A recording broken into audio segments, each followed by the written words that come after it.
जय भोले, जय माता की। जय भोले, जय माता की। अभी दीपावली के आसपास एक भक्त ने बॉम्बे से फ़ोन किया था। उसने बताया कि उसकी बहन की शादी नहीं हो रही है और घर में धन की भी प्रॉब्लम है। साथ ही साथ कुछ और भी अनेक समस्याएं घर में लगी रहती हैं। तो मैंने उस बच्चे को यह कहा कि आप अपने घर की फ़ोटो, अपने घर के सदस्यों की फ़ोटो हमारे पास भेज दें ताकि हम उनको देख के कोई उपाय आपको बता सके। शायद उस बच्चे को डर होगा, इसी कारण उसने हमारे पास कोई भी फ़ोटो नहीं भेजी। और यह होना लाजमी भी है, क्योंकि आजकल हम लोग देख ही रहे हैं कि सोशल मीडिया पे अनेक तरह से लोग फ्रॉड करते हैं, जिससे लोगों के मन में एक भय भी होता है कि अगर हम फ़ोटो भेज दें और वह उसका कोई दुरुपयोग तो नहीं करेगा। तब उसके बाद मैंने बैठ के एक दिन विचार में सोचा कि ऐसे बहुत से प्रभु भक्त होंगे जो अनेक परेशानियों से पीड़ित होंगे, मगर वह अपनी बात को किसी से कह भी नहीं पाते हैं और किसी के पास जुड़ने से पहले उनके मन में तमाम प्रकार के भय भी रहते हैं। तब मैंने ध्यान में जब इसके लिए कोई उपाय ढूंढने का प्रयास किया, तो जो उपाय मुझे प्राप्त हुआ वह उपाय मैं आप सबके सामने भी, कि आप लोग भी इस व्रत को करके अपने आप को अनेक समस्याओं से निकाल सकते हैं। चाहे वह घर में शादी की समस्या हो या धन की समस्या हो या फिर अनेक प्रकार की समस्याएं हो। वैसे तो हम लोग सभी जानते हैं कि 16 सोमवार का व्रत माता पार्वती ने शिव जी को पाने के लिए रखा था, मगर यह कोई भी नहीं जानता है कि शिव जी ने भी माता पार्वती को प्राप्त करने के लिए व्रत रखा था। जैसे कि हम ये भी कह सकते हैं कि शिव जी का जन्म कब हुआ था। जब हम लोग रामचंद्र जी की चीज़ों को पूरी की पूरी नहीं जानते हैं और कृष्ण जी की भी नहीं जानते हैं, तो शिव जी तो बहुत पहले हुए थे। तो उनकी सब चीज़ों को संपूर्ण तरीके से यह मानव समाज कैसे जान सकता है, क्योंकि जैसे जैसे चीज़ें पुरानी होती जाती हैं वैसे वैसे हम मानव लोग उन चीज़ों को भुला देते हैं और नई चीज़ों को पकड़ते जाते हैं। तो जो व्रत प्रभु ने रखा था, क्योंकि जब माता सती के रूप में थी तब जो अनेक समस्याएं हुई थी, तो माँ को प्रसन्न करने के लिए कि माँ प्रभु को प्रसन्न कर रही हैं और प्रभु माँ को प्रसन्न कर रहे हैं, या हमें यह भी दर्शाता है कि हम स्त्री पुरुष एक दूसरे का जब तक ख्याल नहीं रखेंगे, केवल यह नहीं होता है कि सिर्फ स्त्री ही पति का ख्याल रखे और पति अपनी पत्नी का ख्याल ना रख सके, तो यह संपूर्णता नहीं होती है। या तो वही होता है कि पुरुष अपना अधिकार जमाना चाहता है, जिसके कारण घर में कभी भी सुख शांति नहीं आती है। तो वह व्रत था, जब मैंने ध्यान में देखा तो मंगला गौरी का व्रत था। अब मैंने फिर उसको अब जानने की कोशिश की कि मंगला गौरी का व्रत क्या है, जबकि मुझे ध्यान में हुआ था महागौरी का व्रत। लेकिन महागौरी के नाम से कोई भी व्रत हमें नहीं जानकारी में आया, जो आया वो हमारी श्रीमती जी ने बताया कि यह व्रत मंगला गौरी के नाम से है। तब मंगला गौरी व्रत को मैंने अध्ययन किया, तो उसमें मैंने यह पाया कि मंगला गौरी का व्रत जो बताया गया है वह सिर्फ सावन के माह में, तो ऐसा कोई भी व्रत उचित नहीं होता है जो किसी एक माह में मतलब सावन में ही रखें और उसके बाद छोड़ के फिर अगले सावन को रखें, क्योंकि वह कभी भी संपूर्णता प्रदान नहीं करता है। या तो एक वैसे ही हुआ कि हम व्रत भी रहें और उसका संपूर्ण फल भी न प्राप्त कर पाए। जो मैंने जानकारी ध्यान में बैठ के अर्जित की इन सब चीज़ों को जानने के पश्चात, तो वह यह थी कि हम मंगला गौरी का व्रत मंगलवार के दिन रखें और उस दिन हम पार्वती जी की मूर्ति अगर उपलब्ध हो सके तो, अगर नहीं है तो हम शिवलिंग के सामने भी बैठ के इस व्रत को कर सकते हैं, क्योंकि माता और पिता दोनों का ही वास शिवलिंग में स्थापित है। तो हम मंगलवार के दिन, सावन से इसको आप लोग कतई मत जोड़िएगा। क्या हम को बीमारी अभी है और हम सावन का इंतज़ार करें कि सावन आए तब हम दवाई करें? इसलिए आप इस व्रत को कभी भी आरंभ कर सकते हैं, बस इसकी पूर्णता और इसको करने में अपना संपूर्ण भाव होना चाहिए। क्योंकि यह मैं बराबर कहता हूँ कि बिना भाव के कोई भी पूजा या कोई भी चीज़ संपूर्ण नहीं होती है, इसलिए भाव होना अति आवश्यक है। तो फिर मंगला गौरी का व्रत हम मंगलवार के दिन प्रारंभ करें और यह व्रत हमें 28 मंगलवार लगातार करना चाहिए। और मेरा यह पूर्ण विश्वास है कि जो भी भक्त चाहे स्त्री हो या पुरुष, कोई सभी रह सकते हैं, अगर वह 28 मंगलवार इस व्रत को रखते हैं तो उनके जिस कार्य के लिए भी उन्होंने व्रत रखा है उसकी पूर्णता अवश्य होगी। यह मेरा संपूर्ण विश्वास भी है, क्योंकि माता पिता ने यह कहा भी है कि जो जिस भाव से हमें पूजेगा और जिस उससे अपने पूरे भाव को व्यक्त करेगा उसकी वह इच्छा हम अवश्य पूरी करेंगे। तो हम इस व्रत को पूरे मनोयोग से और संपूर्ण भाव से उठाएं। तो हम मंगलवार के दिन इस व्रत को आरंभ करें। इस दिन माता गौरी का मूर्ति हो तो रख के, नहीं तो मंदिर भी जाके हम इस व्रत को कर सकते हैं। माँ के सामने बैठ के उनका श्रृंगार करके, और जो सुहागिन स्त्रियाँ हैं वो सिंदूर वगैरह माँ के सामने चढ़ा सकती हैं, लेकिन प्रयोग उन्हें स्वयं को ही करना पड़ेगा। एक चीज़ हमने और भी देखी है कि कोई भी व्रत होता है तो उसमें मैंने अधिकतर कथा ही सुनी है कि उन्होंने ऐसा किया, वो उनका पूजन करती थी और उनको यह फल प्राप्त हुआ, लेकिन उसमें किसी मंत्र का उच्चारण नहीं होता। तो यह बात मेरे को बहुत खटकती भी थी कि पूरी चाहे सत्यनारायण व्रत की कथा हो, चाहे बृहस्पति महाराज की कथा हो, मैंने इन कथाओं में किसी मंत्र का उच्चारण नहीं देखा। तो मुझे यह खटकता भी था कि बिना मंत्र जपे इस व्रत की पूर्णता कैसे होती है, क्योंकि सिर्फ हम व्रत रहें और जप ना करें और सिर्फ उनको कि सत्यनारायण भगवान का व्रत है, कथा सुन लिए, क्या उसमें हमें पूर्णता होगी? नहीं हो सकती है। इसलिए हम इस व्रत में जप भी अवश्य करें।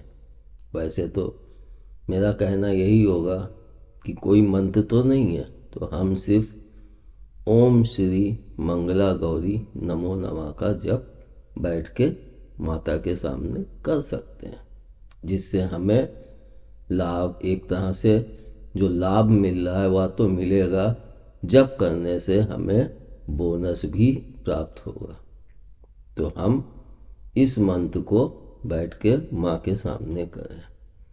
जो कुछ हमारे बन पड़ता है वह सब माँ के आगे प्रस्तुत करके उनके पूरे भाव से उनकी सेवा में अर्पित करें। वैसे तो मैंने इसमें पढ़ा नहीं है बल्कि सुना ही है, क्योंकि मेरे बेटे ने और बेटी ने जो पढ़ के सुनाया उसमें, तो उसमें हर चीज़ को 16 की गिनती में चढ़ाने को कहा गया। लेकिन मैंने जब इसको ध्यान में देखा तो मुझे यह कहीं भी नहीं, क्योंकि हर व्यक्ति, कोई गरीब है या कोई कष्ट में है, तो वो हर चीज़ को 16 की संख्या में नहीं चढ़ा सकता। इसलिए यह आवश्यक नहीं है कि हम 16 की संख्या में ही चीज़ को चढ़ाएं, लेकिन यह आवश्यक है कि हमसे जो भी बन पड़े, जैसे कि मैं कहता हूँ आपका जो भाव हो आप शिवलिंग पे अर्पित कीजिए, वैसे ही आपका जो भी भाव हो आप माँ के चरणों में अर्पित कीजिए। और जो उनका भोग, बेसन का हलवा अवश्य बनाएं। बेसन का हलवा और खीर का भोग हर व्रत में अवश्य लगाएं जी, क्योंकि बेसन का हलवा माँ को बहुत पसंद है और खीर जो है वो पिताजी को बहुत पसंद है। इसलिए इन दोनों का भोग आप अवश्य रखिएगा। बाकी जो आपकी श्रद्धा हो वो आप माँ की सेवा में अर्पित कीजिए। इसके पश्चात हम इस व्रत को 28 मंगलवार, बीच में एक भी नागा नहीं होना चाहिए। हमें कोशिश यही करनी चाहिए कि हमारे व्रत के बीच में कहीं पे भी कोई नागा ना हो। अगर हमारे उसमें नागा हो जाता है, कोई एक भी मंगलवार छूटा है, तो वह अगर हमारी लापरवाही के कारण छूटा है तो वह हमारे दोषों में जोड़ दिया जाता है। लेकिन अगर किसी मजबूरी में छूटा है तो वह हमें 2 मंगलवार आगे बढ़ा के कर लेना चाहिए। मतलब एक मंगल छूटा है तो एक मंगल और, मतलब 28 से 29 मंगलवार कर लें, क्योंकि उसकी भी पूर्ति जो विधान है वह यही है कि हमारा जो एक दिन का छूटा है तो उसका दुगना कर लें। मतलब एक दिन छूटा है तो 2 दिन बाद। तो इस तरह से हम अपने व्रत को संपूर्णता प्रदान कर सकते हैं। और इस व्रत को करने में सबसे बड़ी चीज़ जो है वह यह है कि इस दिन हम नमक का सेवन ना करें। दिन भर हम जैसे भी रहें, फल या दूध कुछ भी हल्का फुल्का दें, जो कि मैं हमेशा हर व्रत में कहता भी हूँ कि व्रत हमको हमारे अंदर की मशीनरी को मजबूत करने के लिए होता है। और व्रत में जब हम खाते कम है तो हमारा जो ध्यान होता है वो अपने इष्ट पे संपूर्ण तरीके से केंद्रित होता है। इसलिए अगर हम थोड़ा सा अपनी भूख को बर्दाश्त करके और हल्का फुल्का खा के दिन भर व्रत रहें, रात्रि में जब हम एक समय भोजन करें, हम भोजन में कुछ भी अन्न ग्रहण कर सकते हैं। जैसे सावन के सोमवार में हम रात्रि में भोजन करते हैं तो उसमें हम संपूर्ण भोजन कर सकते हैं। उसी तरह से मंगला गौरी के व्रत में हम अन्न खा सकते हैं। इसके लिए आवश्यक नहीं है कि हम रात में फरारी या कुछ हल्का फुल्का लें। आप भोजन कर सकते हैं, लेकिन बहुत हल्की मात्रा में और बिना नमक का हो। नमक न खाने का सबसे बड़ा कारण यह होता है कि हमारी जो इंद्रियां होती हैं, अगर उनको एक दिन नमक नहीं मिलता है, उसके कारण वह इधर उधर मतलब विचलित होने में उनमें कमी आने लगती है। जैसे कि हम कहते हैं कि हम ध्यान करते हैं तो हमारा ध्यान इधर उधर भागता है, लेकिन वही अगर हम नमक का सेवन हफ्ते में एक दिन छोड़ें तो हमारा ध्यान और हमारे अंदर एक स्थिरता उत्पन्न होती है। क्योंकि हम मनुष्य लोग नमक नहीं छोड़ पाते, बिना नमक के भोजन नहीं कर पाते, तो हमें अपने अंदर यह भी दृढ़ता उत्पन्न करनी पड़ती है। और जब हम इस दृढ़ता के साथ व्रत को करते हैं तो उसका जो प्रभाव मिलता है वह बहुत तीव्र गति से प्राप्त होता है। जैसे कि कुछ मैंने सुना भी है, कुछ लोग चीनी छोड़ दिए, कुछ नमक छोड़ देते हैं और उससे उनको काफ़ी चीज़ें एक उठान मिलती है अच्छी। लेकिन हमेशा के लिए नमक भी नहीं छोड़ना चाहिए। हाँ, हफ्ते में एक दिन छोड़ें। अगर हम हमेशा के लिए नमक छोड़ देंगे तो हमारे शरीर की जो एक संगठित में नमक का कार्य है उस को वह विस्तारित करने लगेगा, जिसके कारण हमें कई बीमारियों का सामना भी करना पड़ सकता है। इसलिए मेरा सुझाव तो यही रहता है कि किसी भी चीज़ की अति कभी मत करें। चाहे नमक खाना हो तो अति मत करें, चीनी खानी है अति मत करें। एक सीमा बना के अपने शरीर के हिसाब से ही उसका प्रयोग करें। जब हम मान लिए शादी के लिए इस व्रत को प्रारंभ करते हैं या फिर कष्टों के निवारण के लिए इस व्रत का आरंभ करते हैं, तो जब हमारे 28 मंगलवार पूर्ण हो जाएं, तब हम माता को सुहाग का संपूर्ण सामान उनके चरणों में अर्पित करें। मगर सामान ऐसा होना चाहिए जिसका प्रयोग हम स्वयं कर सकें।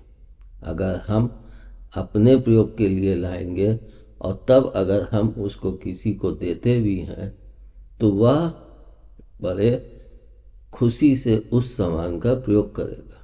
क्योंकि अधिकतर मैंने देखा है पूजा में व्यक्ति सुहाग की पिटारी लिया, कितने की, 250 की, 300 की, इतना बड़ा शीशा, 5 रुपए वाली लिपस्टिक और मतलब सब हल्के फुल्के सामान। अब आप बताइए, जब हम उस चीज़ को स्वयं नहीं प्रयोग कर सकते हैं तो उसको हम किसी को दे रहे हैं, तो क्या मेरा भाव वो है इस व्रत में? अगर वह भाव हमारा मजबूत है तो हम यही सोचेंगे कि हम माँ को ये अर्पित करके अगर किसी को देते भी हैं तो वह खुशी खुशी इसका प्रयोग करे, और जब वह खुश होके उसका प्रयोग करेगा तो वह दिल से आशीर्वाद देगा। लेकिन इतना बड़ा शीशा आप धर दोगे तो उसको मिलेगा तो वह बच्चों के खेलने के लिए डाल देगा, ना उसके दिल से दुआ निकली, ना कुछ मिला, लेके धर दिया। इसलिए जो भी सामान लें अच्छे से अच्छा लें। साड़ी भी दें। पूरे व्रत में आखिरी में हमें सुहाग का सामान चढ़ाना है, वो तो हम कम से कम अच्छा सा चढ़ाएं। एक अच्छी सी साड़ी 500, 1000 जो हमारी श्रद्धा, लेकिन 100, 125 नहीं कि कोई प्रयोग भी ना कर सके। हम माँ से तो इतना सब कुछ चाह रहे हैं लेकिन अर्पित बहुत घटिया क्लास कर रहे हैं, ऐसा उचित नहीं है। इसलिए व्रत को करने से पहले हम अपने मनोभाव को सुंदरता प्रदान करें, क्योंकि अगर हमारे मन में माँ के प्रति वह सुंदरता नहीं होगी तो व्रत हमारा कभी भी भला नहीं कर सकता है। और हम जब इसका उद्यापन करें तो अगर हम शादीशुदा स्त्री इस व्रत को कर रहे तो सुहागन को 5 या 7 सुहागन को बुला के उनको भोजन कराना चाहिए और भोजन करा के तब हम इस व्रत की समाप्ति करें। और अगर हम सुहाग पाने के लिए इस व्रत को कर रहे हैं तो हमें जब व्रत की समाप्ति हो तो सुहाग का सामान चढ़ा के तब भी हमें सुहागन स्त्री को ही बुलाकर भोजन कराना चाहिए, क्योंकि माता जी सुहागन है, कन्या रूप में नहीं है। इसलिए हमें सुहागन स्त्री को ही बुला के भोजन कराना चाहिए।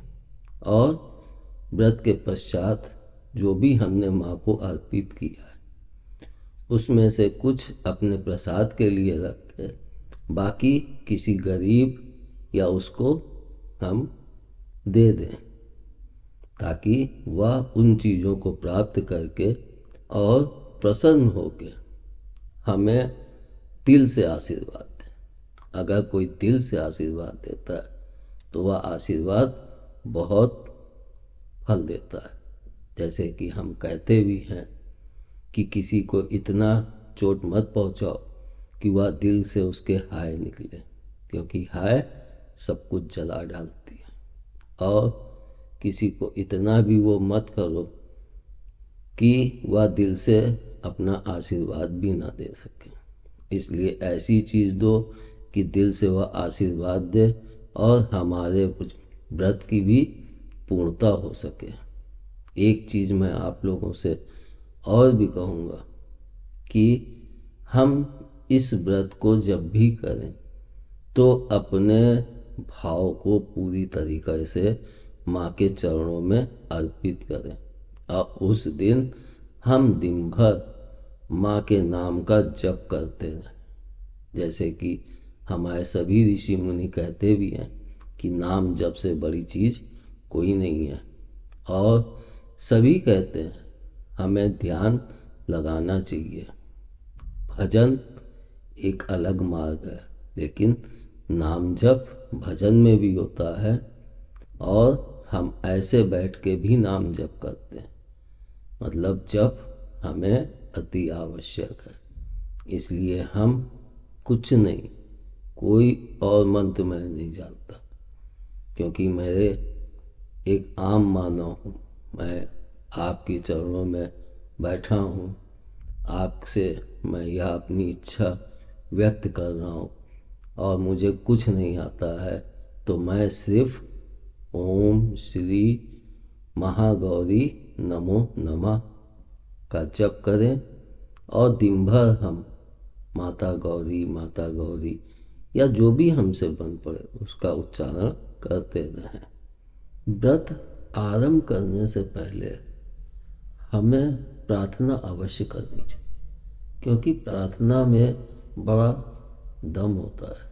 अगर हम दिल से प्रभु की और माँ की प्रार्थना करते हैं तो हमारी पुकार उन तक अवश्य पहुँचती है। और जब हम किसी लक्ष्य को लेके चलते हैं और दुखी होते हैं तो वह पुकार मतलब प्रार्थना हमारे दिल से ही उठती है। इसलिए हमें व्रत करने से पहले भी प्रार्थना करनी चाहिए और दिल से करनी चाहिए। किसी लिखी हुई प्रार्थना को मत करें। जो भी हमारे मन में प्रभु और माँ से प्राप्त करने की और जो भी इच्छा हो दिल से प्रार्थना करें।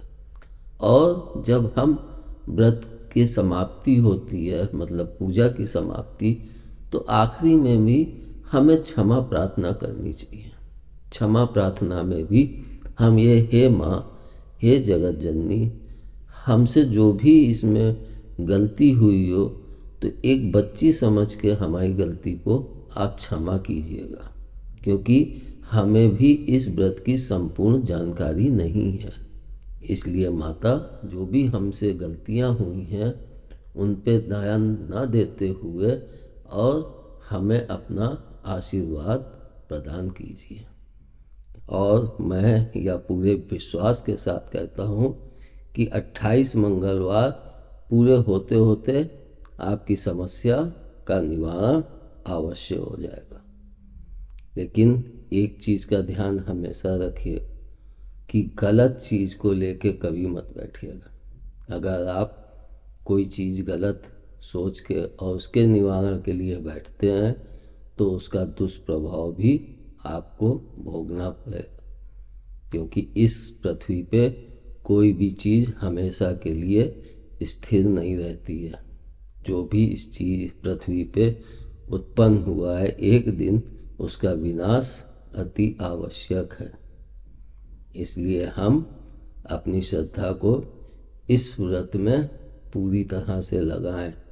अगर आपको इस व्रत में और भी कोई जानकारी हासिल करनी है तो आप मेरे इस नंबर पे फ़ोन करके वह जानकारी प्राप्त कर सकते हैं।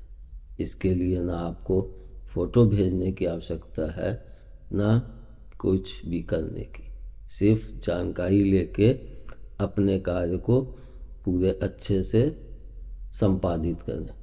और मैं यह आशा करता हूँ कि प्रभु भक्त जिस बच्चे ने फ़ोन किया था वह भी इस व्रत से अपने घर के संपूर्ण कष्टों से निवारण प्राप्त कर सकता है। धन्यवाद। जय भोले, जय माता। जय भोले, जय माता।